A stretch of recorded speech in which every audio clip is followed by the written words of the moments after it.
다음 주에는 북한 이슈도 하나 짚어볼 차례가 왔습니다.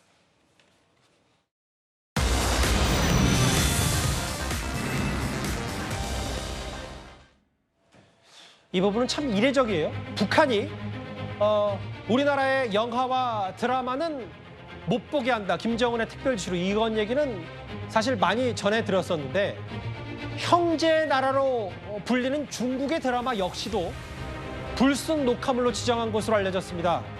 최근에 탈북한 리일규 전 참사의 목소리 한번 먼저 듣고 오겠습니다. 사실 저 한국 드라마 많이 봤죠. 뭐 옛날 그 러브스토리인 하와드를 비롯해서 인상 깊게 아이리스를 비롯해서 한국 드라마 많이 봤고 처음엔 드라마를 좀 보다가 그다음부터는 연애 프로그램을 많이 봤어요. 그만큼 많이 봤는데 왜 봤냐? 제가 정말 북한에 있을 때 살면서 같은 동포고 우리 북한에 있던 주민들을 저렇게 힘들게 살한 걸 몰랐어요. 어떤 때 같이 눈물도 흘리면서 봤거든요. 그러다 보니까 좀 자책하는 순간도 가졌고. 뭐 한국 드라마 금지 얘기는 어제 오늘 일은 아닌데 최진봉 교수님. 네.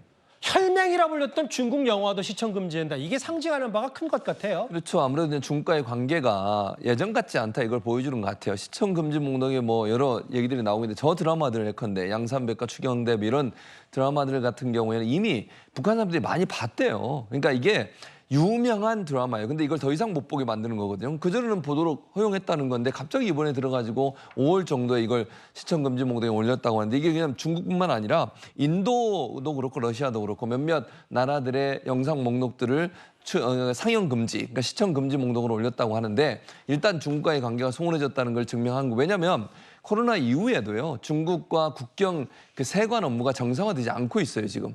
이런 점으로 본다면 중국과 북한의 관계가 결코 좋지 않다. 예전과 같지 않다는 걸 보여주는 것이라고 보여지고 또 하나는 어쨌든 중국의 영상물 내에도요 북한의 독재 정권과 같은 모습은 안 들어있다고 보여집니다. 제가 볼 때 주민들이 저거 자꾸 보게 되면 아무래도 자본주의적 목소리나 이런 것들이 들어갈 수밖에 없어요. 중국도 그런 부분들이 많이 포함되어 있으니까 그런 것들에 대한 위험성, 즉 체제 붕괴 위험성도 함께 고민하는 게 아닌가 이렇게 분석이 됩니다. 그러게요. 중국 녹화물 금지 목록은 처음 봤다. 시청 금지 목록에 중국에서도 꽤 유명한 드라마들이 다 있다라고 하는데 안지용 기자님, 이 북한을 넘나드는 드라마로 꽤 유명했던 게 바로 현빈, 손예진 이 두 배우 중에 사랑의 불시착.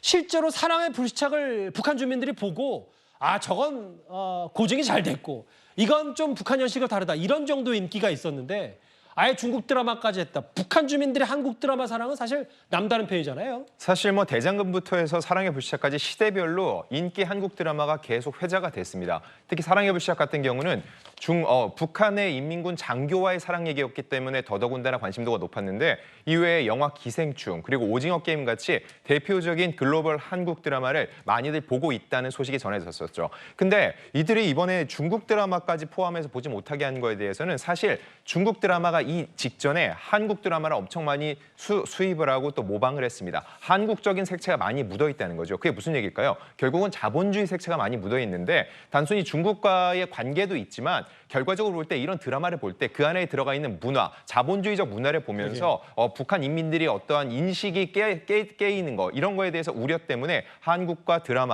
드라마를 넘어서 중국 드라마까지 시청 금지 목록에 포함되는 것으로 보입니다. 최근에 이제 북한의 여러 뉴스들을 비교적 전할 때마다 기본적인 흐름은 더 폐쇄적이고 더 감추고 김정은은 체제 유지에 힘겨워하고 있고 이런 정도의 전반적인 흐름이 있는 것 같습니다. 북한 얘기 짧게 만나봤고요.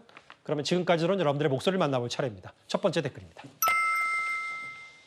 한나란 씨 같은 현장에 가서 답을 찾으세요. 지금 병원에 그게 대통령이든 한동훈 대표든 혹은 야당 사람이든 다 가서 현장에 지금 응급 현장을 봐라 라는 정도의 조언이신 것 같습니다. 추석 때 진료비 무서워서 응급실 가겠냐. 기존에 2.5배를 받는다고 하니까 그런 부분 말씀하신 거겠죠. 지금 당장 사람이 죽는데 의사 직원 늘려서 15년 뒤에 의사 키우는 게 무슨 소용이냐라고 하셨고요. 먼저 지나간 차는 천운이다. 아까 연희동 싱크홀 사고 말씀하시는 것 같습니다. 마지막 보겠습니다. 졸업 앨범 폐지. 아무리 딥페이크 무서워도 그건 반대다. 추억이 없어지는데. 댓글 5개 모두 감사드립니다.